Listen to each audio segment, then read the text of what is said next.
DMK ముందంజ, flash news కోటి TVK ముందంజ.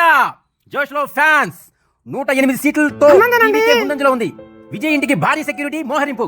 గవర్నర్ కలిసిన విజయ్ త్రిష సంబరాల్లో ఫ్యాన్స్. 118 బలం ఉంటేనే రమ్మన్న గవర్నర్. మరి అన్యాయం ఇదే. బ్రేకింగ్ న్యూస్ కానీ విని ఎరగని బ్రేకింగ్ న్యూస్. ఫస్ట్ టైం మన ఛానల్లో కలిసిపోయిన డిఎంకే ఏడీఎంకే ప్రభుత్వాన్ని ఏర్పాటు చేద్దామని ప్లానింగ్. హలో, మరో ఫ్లాష్ న్యూస్. రెండోసారి గవర్నర్ ని కలిసిన విజయ్. సూపర్. ఈసారి వాళ్ళిద్దరు సెకండ్ ఛాన్స్ ఇప్పించుకున్నారు. 5 నిమిషాల కరచాలనం. ఖచ్చితంగా కూడా ప్రమాణ స్వీకారానికి ఏర్పాట్లు. మళ్ళీ నిరాకరించినటువంటి గవర్నర్ ఇంటి పక్కనే రెంట్కి ఇల్లు తీసుకున్న విజయ్. గుడ్ న్యూస్, మళ్ళీ అపాయింట్మెంట్ కోరిన విజయ్ దొరికింది. మళ్ళీ గవర్నర్ నిరాకరించారు. మళ్ళీ అపాయింట్మెంట్ దొరికింది. చెన్నైలో వర్షాలు, కరెంట్ పోయింది. Governor appointment cancel. ఈ కరెంట్ ఇప్పుడే పోవాలా? నాకేంది అదొక రకంగా ఉంది. 3 రోజుల నుంచి అన్నం తినకపోయేసరికి కదా అమ్మ కళ్ళు తిరుగుతున్నాయా.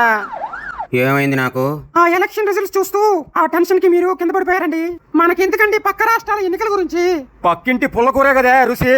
Big breaking. టీవీకే నుంచి 20 మంది జంప్ టు డిఎంకే. విజయ్కి టెన్షన్ లేదు, మీకెందుకండి?